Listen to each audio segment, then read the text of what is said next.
Reflexão: o purgatório nas Sagradas Escrituras, Monsenhor Ascânio Brandão. A oração pelos mortos e a existência de um lugar de expiação claramente se encontram afirmadas nos livros santos. Recordemos o texto dos livros segundo Macabeus, capítulo 12, versículos 43 a 46, e que serve de epístola na missa no aniversário dos defuntos. Naqueles dias, o varão forte, chamado Judas, havendo feito um preditório, recolheu a quantia de 12.000 dracmas que enviou para Jerusalém, para ser oferecido um sacrifício pelos pecados dos mortos, pois ele possuía bons e religiosos sentimentos acerca da ressurreição, e com efeito, sem ele não esperasse que aqueles que haviam sucumbido ressuscitassem um dia, teria pensado que era vão e supérfluo. Se ele não esperasse que aqueles que haviam sucumbido ressuscitassem um dia, teria pensado que era vão e supérfluo orar pelos mortos.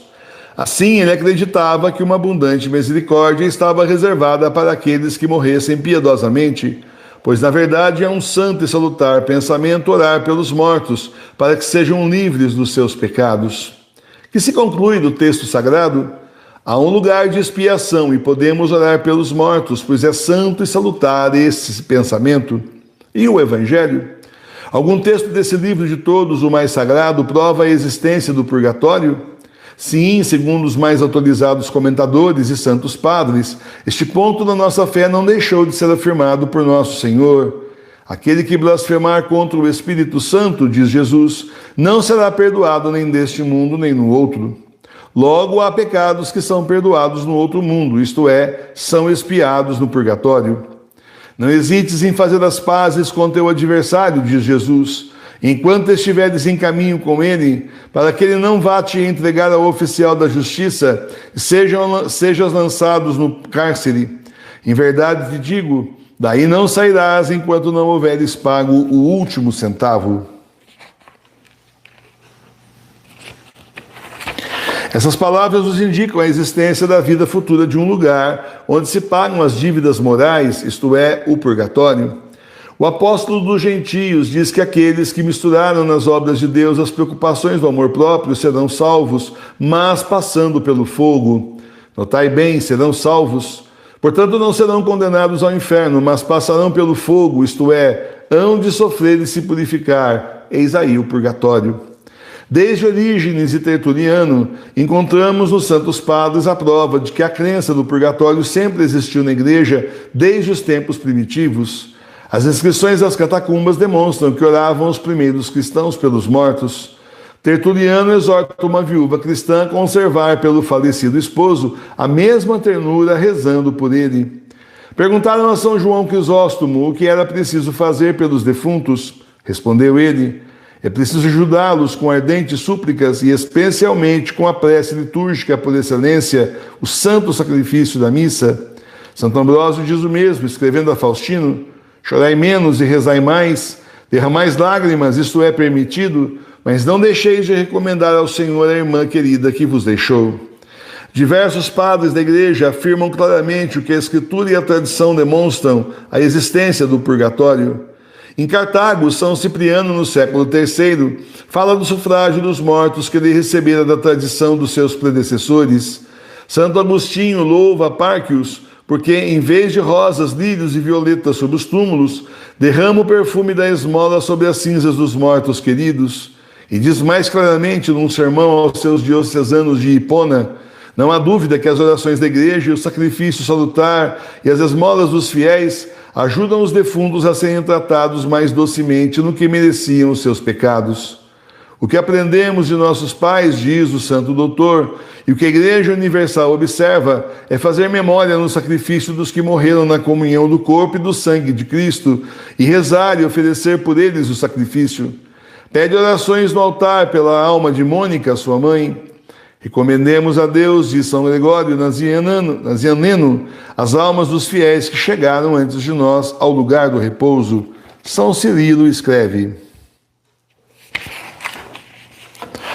não é por lágrimas que se socorre um defunto, mas pelas orações e as esmolas. Não deixeis de assistir os mortos, rezando por eles.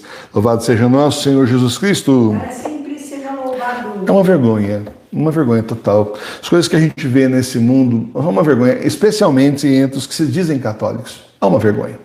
Eu, quando era criança, conheci uma senhora, já viúva, e ela simplesmente não casou de novo, porque o marido dela assim pediu, que ela não se casasse mais, que esperasse por ele, não é? Só que ela não era católica, ele também não, eles eram espíritas. E ela estava então esperando aí a morte para se unir ao seu marido, para se encontrar com o seu marido aí falecido.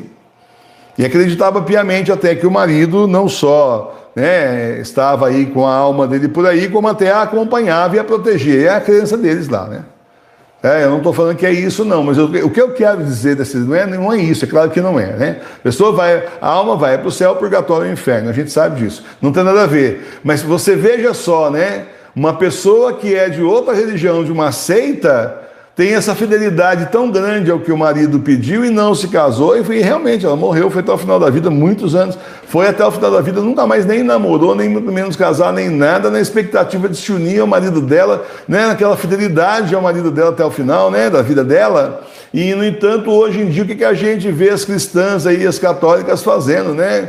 Bom, morreu, já era, recomeça para os bailes da saudade. Aí tem uma turma que é assim, né? Antigamente, as senhoras, elas usavam roupa preta assim, ad eterno, né? Sempre. Elas estavam mostrando sempre que elas estavam de luto. O luto era por um ano só. Mas elas continuavam de preto, mostrando: sou viúva assim, não quero outra pessoa, eu estive com meu marido e agora estou esperando para no céu ser unida à nossa família de novo, né? Então, é aquela coisa católica, bem cristã, né? E hoje em dia, o que a gente vê, né? Nada, né? Simplesmente as pessoas: seu pai já foi pro céu, tá feliz lá, você tem direito de ser feliz também, fica sozinha aí, né, criança? Tem padre, entre aspas, que dá umas ideias tão furadas, que eu vou contar uma coisa para vocês, é de morte, né? É de morte e futebol clube. Então, a gente simplesmente precisa entender o que é que a nossa fé ensina e o que é realmente verdade.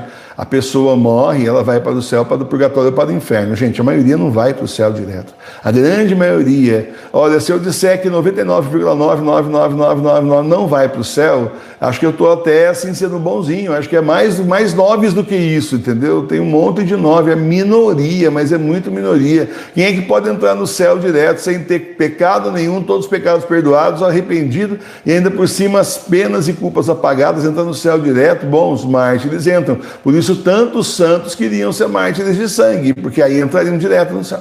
Porque pelo sangue do martírio, todos os pecados, penas, culpas, tudo lavado ali na hora do martírio, e a pessoa entra direto no céu.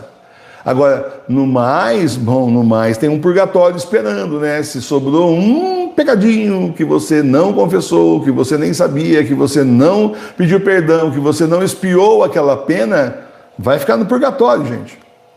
Tem casos aí, por exemplo, de almas que dizem que está 1 ano já no purgatório por causa de um pecado venial. Imagina um caminhão, né? Caminhão de pecados. Então, vamos levar a sério, não só aí as almas que já partiram, né, os nossos entes queridos que estão sofrendo no purgatório, e que assim seja, né, porque ou você acha que na sua família não tem ninguém que está no inferno. É difícil, gente, é difícil, a gente sabe que tem um pessoal da pá virado aí. Por favor, você acha que todo mundo que você conheceu está no mínimo no purgatório, ou até tem gente que está no céu já, no inferno tem ninguém? Vamos botar o pé no chão, gente, vamos e venhamos. A gente não deseja essas coisas para ninguém, mas tem gente que pede, merece, deseja, almeja e consegue, né? Então, certo, vamos aí rezar pelas almas daqueles que partiram, esperando que eles estejam no purgatório, no mínimo, né? Para que então eles possam entrar na glória de Deus, estar na glória de Deus no céu. Louvado seja nosso Senhor Jesus Cristo. Sempre será louvado. E nos preparar também, de preferência, para não entrar no purgatório, já ir direto para o céu.